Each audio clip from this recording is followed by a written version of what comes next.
reactions or something like that. And that something is called emotions. Well, if you haven't guessed it yet, today I'll talk about emotions. So why do we have emotions? Well, the most common answer that people often say is that emotions keep things alive, which is true and not true at the same time. It's not true in the sense where a river and a plant is alive, it keeps on going on, and a plant, it keeps on growing, but it doesn't require emotions. But it's true in the sense, for example, there's a tiger about to come to you, let's say about to harm you, then you then feel that emotion of fear. What comes with fear is fight or flight. Now, can everyone raise their hand, whoever choose to fight the tiger? Yeah? Or whoever choose to fight or run away from the tiger, please raise their hand. Fight. Okay, the people who raised their hand for fight probably felt brave, strong, and people who raised their hand for flight probably felt unsure or fear or scared at the moment. Next, let's talk about transferable emotions. So there are 3 steps to transferring emotions. Step 1 is non-conscious mimicry. So for example, you're watching the news, you see a bunch of refugees being interviewed and talking about their sad experience. They then start crying. Now, this is non-conscious mimicry. You then copy their physical or how they physically look like. This one, their physical can be transferred, and you then physically look or how they look like. This one is more of the physical, and you then copy their facial expressions, their posture, and their movements. Although mimicry often comes outside of our awareness, although sometimes we can observe it. Step 2, it's feedback stage. So for example, someone's feeling happy. You then feel happy without actually having a reason why that someone's happy. Someone's feelings or someone being happy gets transferred to you, and you feel the same way how someone is feeling. That is feedback stage. Next step is contagion stage. Contagion stage is when individuals then experience the same emotions and how they physically look like. So just a quick recap, the 3 steps are, step 1 is non-conscious mimicry, step 2, feedback stage, and step 3, contagion stage. Therefore, emotions are contagious. So there's a saying that someone is a sympathetic crier, meaning when someone is sad or someone is crying, you then cry with that someone for sympathy or being a sympathetic crier. And there's also a saying that laughter is contagious, meaning it keeps going on. You can't really pause it or you can't really prevent it. It's just contagious. And by knowing that emotions can be transferred from one person to another, you should be aware of the people you surround yourself with.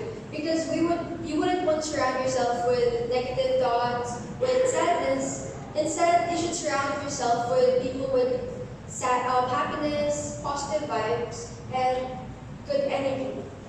Now, not only can emotions be transferred from one person to another, of course, emotions can come from within. So, there's a saying that my emotions got the best of me. So, for example, you're really angry at someone, and you then start to punch that someone in the face, without actually meaning to punch someone in the face. This is how emotions can control you and make you do things that you don't actually need to do. So the positive effect of having emotions is that it keeps it alive. But the negative effect of having emotions is that it can control you and it can make you do things that you don't actually need to do. So does my emotions define who I am? Well, the answer is no. Because emotions can change from second, minute, and hour. Meaning, whether you're a person who's able to control their emotions easily or not, emotions can definitely not define who we are. We all handle emotions differently, and we all show them, and we all do different emotions. Well, to prove that, I have a series of questions questions to prove that emotions and situations, we all handle them differently. So number one, you're in an airplane which suddenly hits extremely bad turbulence and you begin moving from side to side.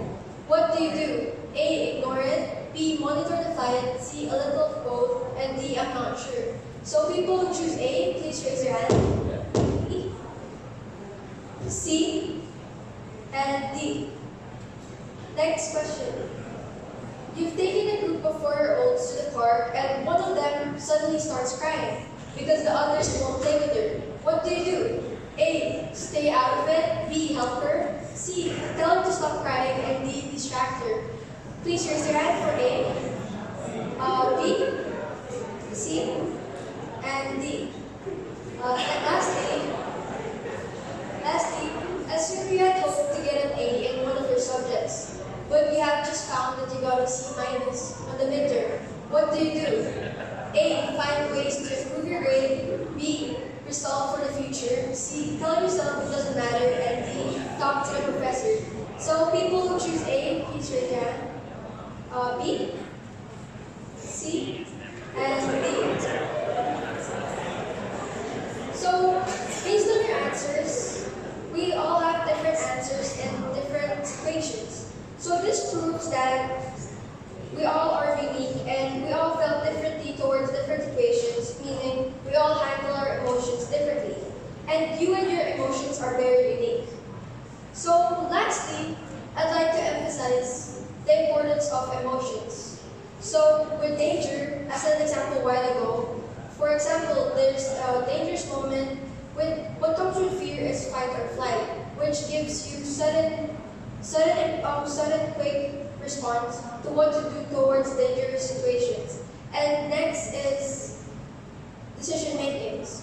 So for example, you're watching a documentary and you see animals being harmed, turtles being harmed because of straws and plastics. Your emotions then become motion, and this is how your emotions can make you do things.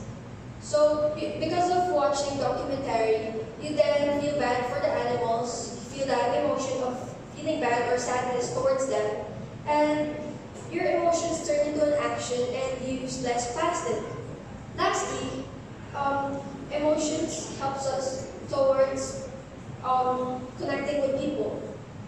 Because without emotions, it would really be people just talking and reading lines. To prove this, can people on the right side read the text without emotions? But I'm hungry, let's go. Okay, calm down. If you don't feed me right now, I will eat you. Now, people on the left side, can they read it with emotions? But I'm hungry. Okay, let's go. Okay, calm down. If you don't feed me right now, I will eat you. Yeah? Okay.